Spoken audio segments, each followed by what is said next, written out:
You are now watching Bible Response with the theologian Joe Santos.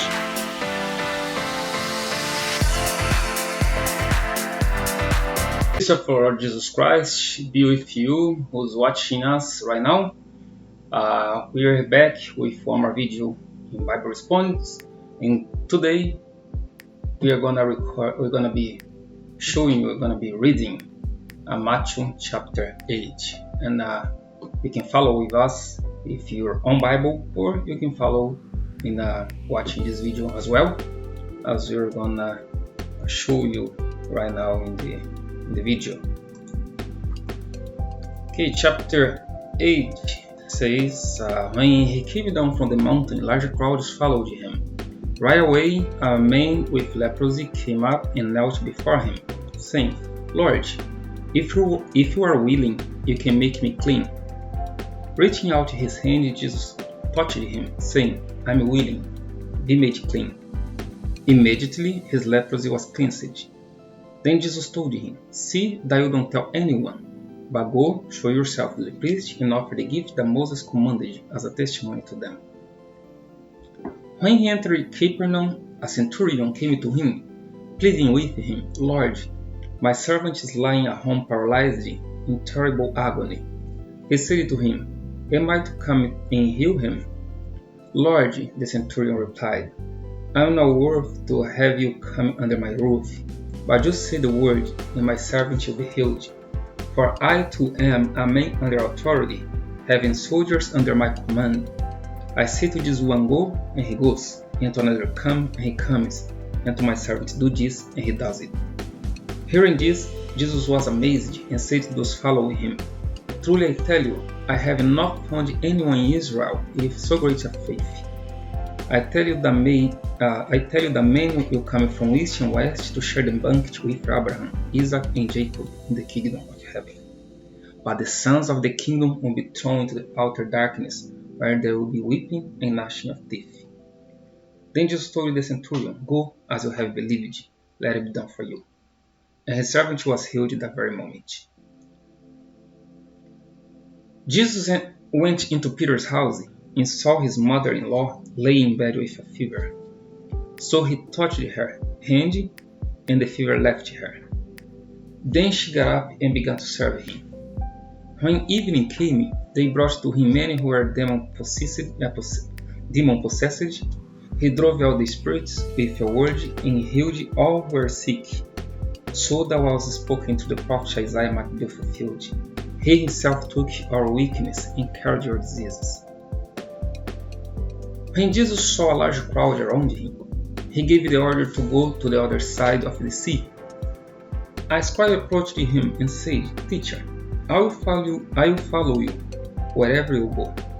Jesus told him, "Foxes have dens, and birds of the sky have nests, but the Son of Man has no place to lay his head." "Lord," another of his disciples said, "first let me go bury my father." But Jesus told him, "Follow me, and let the dead bury their own dead." As he got into the boat, his disciples followed him. Suddenly, a violent storm arose on the sea, so that the boat was being swamped by the waves. But Jesus kept sleeping. So the disciples came and woke him up, saying, "Lord, save us, we're going to die." He said to them, "Why are you afraid, you of little faith?" Then he got up and rebuked the winds and the sea, and there was a great calm. The men were amazed and asked, "What kind of man is this? Even the winds and the sea obey him." When he had come to the other side, to the region of the Gadarenes, 2 demon-possessed men met him as they came out of the tombs. They were so violent that no one could pass the way. Suddenly they shouted, "What do you have to do with us, Son of God? Have you come here to torment us before the time?" A long way off from them, a large herd of pigs was feeding. "If you drive us out," the demons begged him, "send us in the herd of pigs." "Go," he told them. So when they had come out, they entered the pigs, and the whole herd rushed down the steep bank into the sea, and perished in the water. Then the men who tended them fled. They went in the city and reported everything, especially what had happened to those who were demon-possessed. At that, the whole town went out to meet Jesus. When they saw him, they begged him to leave the region. We have the word of Jesus Christ, what happened when after Jesus gave that sermon on the mountain. So Jesus finishing the teaching to his disciples, he was on the mountain, and then he was sat down with the disciples, telling them how they would enter the kingdom of heaven. And after that, then Jesus came down the mountain. And all those crowds that were there with the disciples and Jesus, they followed Jesus. They followed because Jesus was the Word. Jesus didn't have the Word, he was the Word. So, as the crowd followed him, right after Jesus came down the mountain, a man with leprosy came and knelt before Jesus. And he said, Lord, if you're willing, you can make me clean. The first thing I can see here in these verses was that the man knelt before Jesus because he recognized Jesus as Lord. And that's the first step for us to receive a blessing, for us to receive a cure, for us to be healed, is for us to kneel before Jesus and recognize him as Lord. Recognize him as God. And he asked a question saying, actually he said, he didn't ask a question, he said, if you are willing, you can make me clean. So while he was saying that I have faith that you can clean me if you're willing. And what amazes me is the reply of Jesus. Jesus replied and said, I'm willing, be made clean. Nowadays, sometimes I'm preaching or teaching the scripture, and I tell people, I say, God is our Father in heaven, and He's willing for us everything good.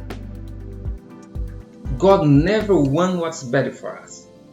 Even like in a sickness, even when you have a disease or something, what we need to do is believe in Jesus, is believe in God, is believe in Him. And that's it, that's all we need to do. And when I tell this, sometimes people say, we have to know if God is willing. God is always willing. Jesus said, I'm willing, be made clean. The guy, the man with leprosy had faith, because he said, if you're willing, you can make me clean. So I believe you can make me clean. So the first thing is have faith, because Jesus is willing.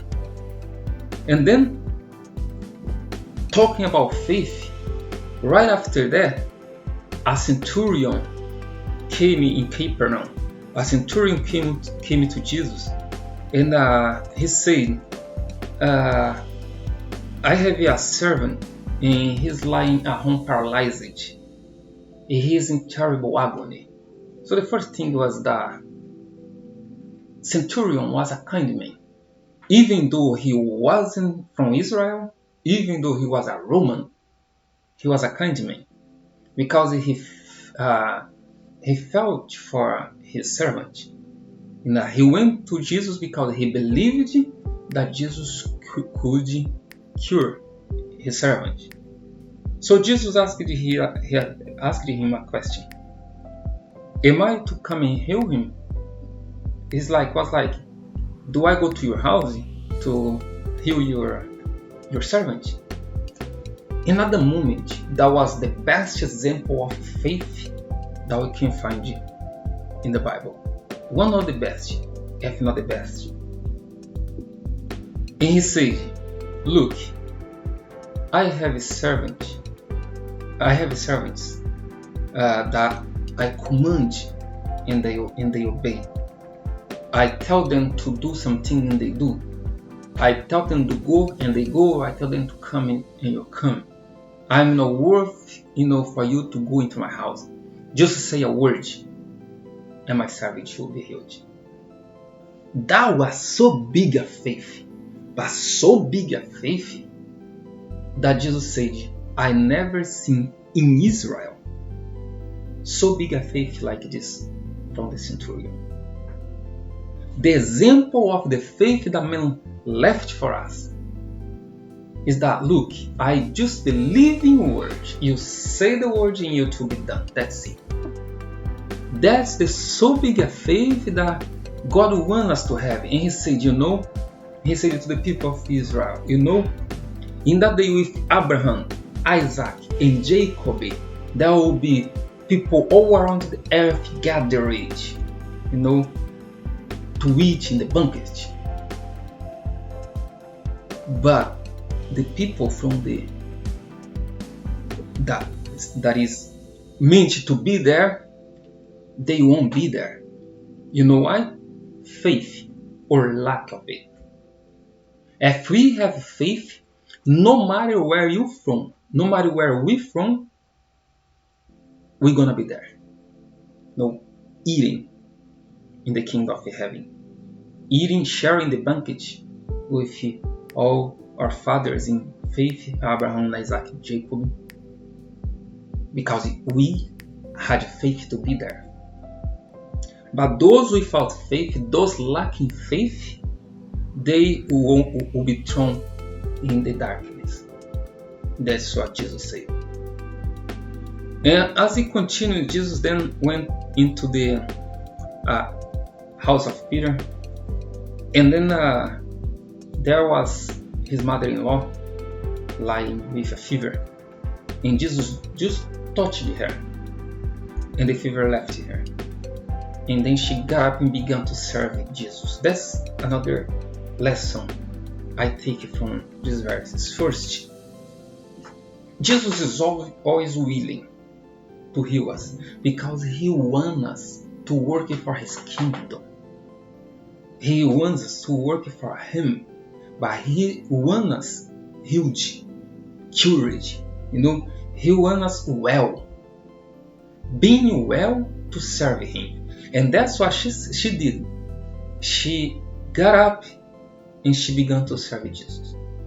Sometimes Jesus heals us, Jesus helps us, but we forget this lesson. We forget to get up and start serving Jesus. Because Jesus wants everything good for us, but the only thing you have to do for Him is serve Him. Are you serving Him? Are we serving Him? That's a good question left for us, because this woman, Peter's mother-in-law, left a very big lesson for us today. Jesus is gonna heal us. Jesus is gonna cure us. Jesus is gonna make us well, and then we have to get up and serve Jesus. And then a lot of people saw that, and they started just bringing the people that needed to be cured, the sick, the people with disease, and Jesus was curing everyone. And I am sure from those people, all of those people, many of them started serving Jesus. Because when they were sick, when they had disease, they couldn't do much. They couldn't do a lot of things. Sometimes they couldn't do anything. So now they were free to serve Jesus. That's what we have to do. And then as Jesus saw that large crowd, a lot of people in there around him, then a scribe, master of the law, a person with a lot of knowledge about the Bible, came to Jesus and said, Lord, I will go wherever you go. How many of us say the same thing today? I will go for Christ wherever I need to go. But when time comes, we just leave Jesus be and go our own way. And that scribe, he said, Teacher, I'll follow you wherever you go. But Jesus told him, I don't have a place to lay my head. So it happens for us today, doesn't it? Sometimes we are willing to go the second mile for Jesus. But when we see the difficulties, when you see the rocks on the way, when you see the stones and the grass and everything that is gonna be harder for us to follow him, you just abandon Jesus. And then another disciple said, okay, I will serve you, I will follow you, but let me first go and bury my dad, my father. He was a father, parent. But Jesus said, let the dead bury their own dead. The lesson Jesus was saying here wasn't like that, no, you have to abandon your parents, let them be. No. He said, let the dead bury the dead. The dead take care of the dead. They are alive, take care of the alive one. It means, for us, it means that if we're alive, if you're alive, spiritual alive, we have to be following Jesus without worrying about the dead. That means the spiritual dead. It makes me think in some questions that comes to me. Sometimes people ask me, okay, so what it means is that if a person is spiritual dead, you don't have to worry about him. Okay, here's the thing. I always answer them about this. The spiritual dead is the one that was once alive, and now he just ignored, he just left every life he had in Christ behind, and he doesn't want anything to do with Christ anymore. I don't mean those people that once alive in Christ, they go around the way like they just, are a little weak. They don't have much strength to continue following Jesus. They are wounded, like a soldier, and then they just stop in the pathway to the kingdom of heaven. This man is not dead. This person is not dead. These people are not dead. These people are wounded. This person is wounded. This soldier is wounded. He just needs a little care so he can continue fighting the war of Christ. But the dead one is the one that once knowing the gospel of Christ, and once knowing Christ, he just abandoned. He just doesn't want to do anything with God anymore, and he just died spiritually. Jesus one, let the dead take care of the dead. We have to take care of the wounded ones, not the dead ones. But when we say the dead, is those people who once knew the gospel. Now the people the people that don't know the gospel, these people, we have to preach the gospel of Christ. They are not dead, not yet. Okay, so we have to be taking care of their life. These people are still alive because they can follow the pathway to the kingdom of heaven. They can follow Jesus' steps. And then Jesus then get into the boat, and the disciples were there sleeping, Jesus was sleeping. Jesus was sleeping. The disciples were there, and suddenly a violent storm came above them, and they were very afraid. But Jesus was with them.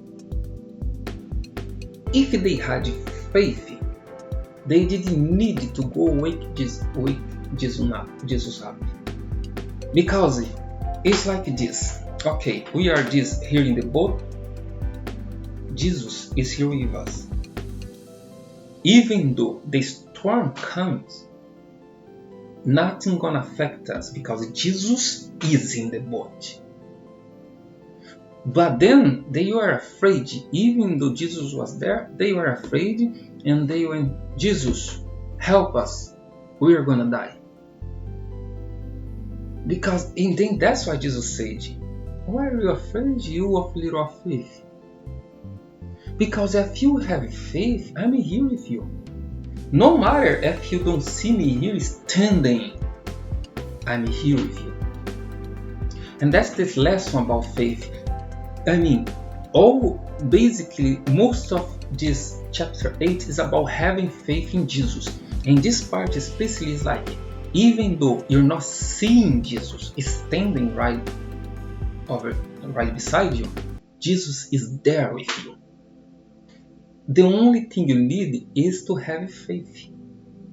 Have faith because the storm came, the storm arose, but the storm is gonna go away. The storm is gonna pass by you. The storm doesn't gonna affect you. You're not gonna die because Jesus is there with you. We just have to believe it. And Jesus then just rebukes the winds, and everything was calm. And that's what Jesus did do. The storm came over you, Jesus will rebuke because he's there with you. Everything's gonna be calm. So believe. I don't know where you are, I don't know what you're going through, but if you have faith in Jesus, all the storm that is there over you, all the storm that you're seeing arising, and you are afraid to die, just hold on. Hold on, because Jesus will rebuke the winds and everything will be calm. Believe. Faith, that's what Jesus is asking from us. When Jesus went to the other side, then two demon-possessed men came, and they were possessed by demon. And they already came here. What do you have to do with it? What do you have to do with us? What do you have to do with us? It's not your time yet. No, that's what they were saying to Jesus. Because they said, have you come here to torment us before time? So it's not the time yet. For Jesus, every time is time. It's not what the evil say to you. It's not what the adversary say to you, say to me. It's what Jesus says. It's what Jesus do. His time is His time and only His. It's not my time, it's not your time, it's not the evil or the devil's time. It's Jesus' time. So that's what Jesus did. So the devil said, it's not the time yet. But for Jesus was the time. Was the time to make that person free. Was the time to make that man free. Because Jesus has his own time and he goes by his own time. It's the time for you to be free. It's the time for us to be free. Because he wants us free. Free from the evil one, free from the evil doings. He wants us free. He wants you free. Be free. Because Jesus is making you free. And then after all the miracle and all that happened, those men that were taking care of the herd of pigs, they went to the city and they told the city everything that Jesus did. And they even said about the two men that were possessed by demon. And what's interesting is that probably they went to the city and say, hey, you remember those two demon-possessed men that were terrorizing the city in the way? Yes, we remember. There was a man His name is Jesus. And he just spread, the two demon-possessed men. Now they are free. But the herd of pigs, the demon possessed the herd of pigs, and they died. And what's interesting, that is, the people went to meet Jesus, and they asked Jesus to leave the region because of the pigs. They weren't worried about the men that were possessed. They didn't even realize that now they had the way free to go to the city, to leave the city. They had to go the way because there wasn't anybody else terrorizing the way. They didn't realize that. And sometimes that happens. Jesus comes, God comes in, do some miracles, do something for us, free us from something, and we don't realize that we're free. And now we just can go our own way because we have all the way free. Instead of going to Jesus to thank Jesus by the miracle, we go to Him to ask Him to go away from us because of the material things. Because it was not that very important. But for you that is listening to me, for you that is watching this video right now, I urge you to go to Jesus, go meet Jesus, and ask Him to stay with you. Ask Him to enter your house, to enter your heart, to be in your soul, so you can be free and be complete in His glory. God bless you. Amen.